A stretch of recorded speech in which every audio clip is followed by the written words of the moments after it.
If you're an American and somebody who chants death to America looks at what you're doing and says, you know what? That's good. I hope you keep that up. Maybe, just maybe, think about that for a little bit. So we've got some pretty interesting endorsements of the student protests that are happening across the United States. We're also going to take a look today at some escalation between Israel and Hezbollah on Israel's northern border, and then an assessment from inside of Jabalia in the Gaza Strip after Israel wrapped up a 3-week operation there. So there are a series of student protests that have been happening for quite a while across the United States, all broadly related to the ongoing war in Gaza. Now, they're all different student groups and organizations and affiliations, so there's not like one set of demands, if you will, but they're all grouped under kind of pushing back against the broader war and Israel's actions in Gaza. Now, the leader of the Houthi movement in Yemen, Abdul Malik Badr al-Din al-Houthi, put out a statement a couple days ago where he said, quote, student demonstrations in America and Europe continue to take good steps, and we hope, God willing, that they will continue, escalate, and expand. Now, as a bit of a refresher, the motto of the Houthi movement is God is the greatest, death to America, death to Israel, a curse upon the Jews, victory to Islam. The Houthis are not friends of the United States. Not by a long shot. Not a good group there for a lot of reasons we've gone into quite a bit in previous videos. But that wasn't the only endorsement, and I should say unsolicited endorsement. There's no indications that these student groups reached out to the Houthis or Hamas or, like we have here, Iran.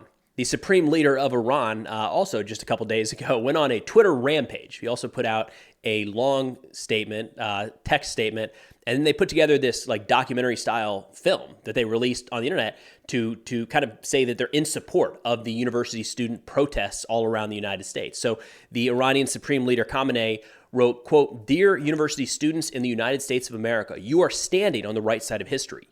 You have now formed a branch of the resistance front and have begun an honorable struggle in the face of your government's ruthless pressure, which openly supports Zionists." That resistance front, just to clarify, Hamas, the Houthis, Hezbollah, IRGC, Quds Force, Palestinian Islamic Jihad, those are also not friends of the United States, not by a long shot. So Khamenei is now grouping in kind of an honorary status of these student protesters, saying you are now a member of the resistance front. Every group in that resistance front has been labeled as a terrorist organization in the United States. And you might disagree with that and say that that's not valid and other countries haven't done that. The methods and the ideologies of some of these groups do not align with broadly speaking, what we do and what we represent here in the United States. Now, Khamenei continued, he said, quote, "The Quran's lessons for human relations is, quote, do not oppress and do not be oppressed." And he got community noted on this one on Twitter or X, whatever we're going to call it, where they said, Iran's leader Khamenei is suppressing the people of Iran. Freedom House reports suppression of dissent and other restrictions on civil liberties. It's pretty funny. I thought it was funny. Either way, it's worth noting, again, that the students, from everything I've seen, did not seek the support of Iran, Hamas, Hezbollah, the Houthis, anything like that.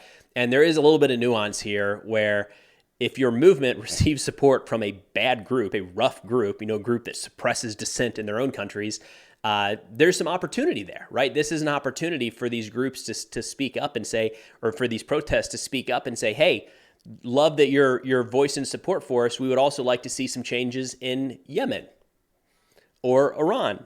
Maybe let your people protest like we're protesting. But either way, some interesting support being lent to the protests in recent days. Now we're going to shift over to an update on the battlefield here. I'm going to pull up a map to show you the area we're looking at. Again, broadly looking at Israel here. Two areas we're going to focus on today. Up north along the border with Lebanon, where the IDF and Hezbollah have really increased attacks in recent days.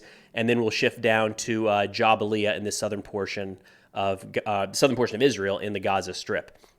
So starting up north here on the border with Lebanon, Hezbollah has doubled the number of attacks against Israel just in the last month here. It's pretty significant increase. So looking at some data here released by the Alma Research and Education Center in Israel that is tracking quite a few things around this ongoing conflict. They said May is the month with the highest intensity of Hezbollah attacks against Israel since October 2023. So the largest number of attacks since this all began, since the opening month of this conflict. They say throughout May 2024, Hezbollah carried out 325 attacks. The daily average of attacks was 10 per day. Whereas in April, Hezbollah carried out 238 attacks with an average of 7.8 attacks per day. So whatever you got there, a significant increase, right? Just from April to May. The Alma research added here that in terms of analyzing the weapons used by Hezbollah, in May 2024, there was a significant increase in the number of incidents in the use of anti-tank missiles and UAVs. Both of them doubled just in the course of the last month. They say in May 2024, there were 95 incidents of anti-tank missiles fired into Israel, compared with April, where there were 50. And for UAVs, there were 42 in April, 85 in May. So again, across the board, just about every way that Hezbollah attacks Israel has increased, if not doubled, just in the last month. Now, Israel confirmed, amidst all of this increase in fighting, that Hezbollah shot down one of their drones. Appears to be a Hermes 900 drone here in just the last couple days. I believe that this is the fourth IDF drone shot down by Hezbollah since this war began. Now, the Hermes 900, generally similar to the U.S. Predator drone, on or about, as a decent comparison there. But it's notable that Hezbollah, now they had the capabilities to shoot these down. That's not really surprising at all. It might indicate that Hezbollah has moved anti-aircraft capabilities closer to the border, or Israel might be pushing some of these aircraft that are susceptible to certain anti-aircraft munitions further into Lebanese territory. Now, just yesterday, in sticking with this theme of an increase in Hezbollah attacks, they claimed responsibility for 11 strikes into Israeli territory yesterday, June 2nd. Now, Israel has done the same. This is not just one-sided. As the Hezbollah attacks have increased, Israeli attacks into Lebanese territory have increased as well. Israel put out a statement saying just in the last 72 hours, using this graphic here, they carried out a number of strikes into Lebanese territory, targeting launchers that were used to fire missiles into Israel, as well as surface-to-air missiles that may have been used to target that drone, and multiple strong points and hideouts, if you will, for Hezbollah along the southern border.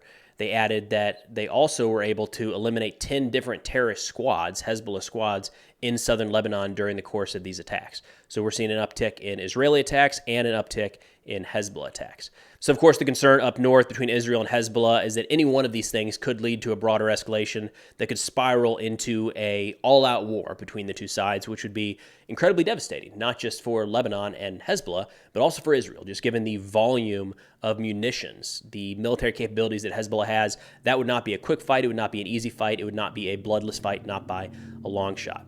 All right, then heading back down south to Gaza, where Israel just wrapped up a 3-week operation in Jabalia. We have an assessment of what that battlefield now looks like. So moving here to Gaza on the map, Jabalia is in this northern portion of the Gaza Strip. Looking here on the map, this is Live UA map. It's a publicly available resource. This blue area is where the IDF moved into over the course of the last 3 weeks, conducting multiple clearance operations, searching quite a few buildings, block by block, room by room. Now, what we heard coming out of this series of operations was significant from both sides.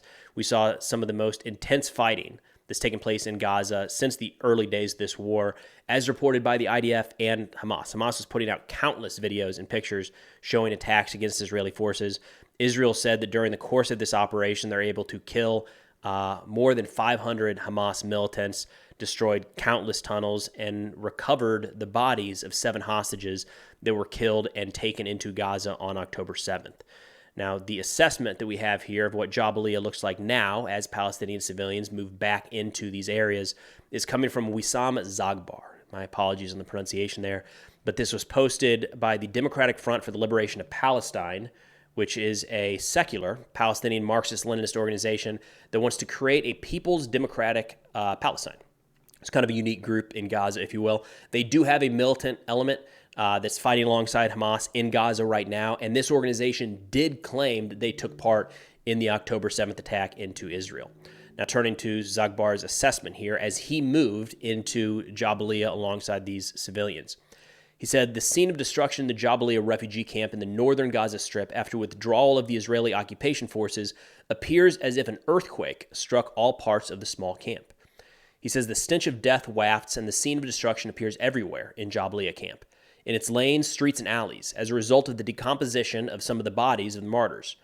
No person passing through the camp can see a house, apartment, building, or commercial shop without being hit by destruction and vandalism. He said, but the dominant feature of the Israeli occupation forces is the killing, destruction, sabotage, intimidation, and abuse of every Palestinian and their property, to intimidate them and push them towards displacement and forced displacement, especially after the failure of the series of starvation, thirst, and intimidation to force the Palestinians to displace and leave. Now, I wanted to bring this up because we're starting to see, first off, it's an assessment from the ground in Gaza, a journalist there explaining what they see after one of these operations take place, and I think that's an important perspective. But also we're starting to see a lot more Palestinians kind of shift back throughout Gaza, returning home, or at least trying to avoid other areas where the IDF is operating. So it's notable that we're starting to see immediately after Israel withdraws, a lot of these Palestinians trying their best to return home as quickly as possible. So again, thought it was worth bringing up the assessment here mentioned by Zagbar. But that's all I got for now. Of course, if you're interested in this or other national security subjects, be sure to check out our Substack, which is linked in the description below. The most recent article was talking about the evolution of the Russian Wagner Group, how they moved into Africa, rebranded the Africa Corps, which is a little suspect, and kind of what they're doing to expand their footprint across that continent. A bunch of topics that I think are pretty interesting. If you do as well, of course, they're linked in the description below. But thanks for watching, and I'll see y'all next time.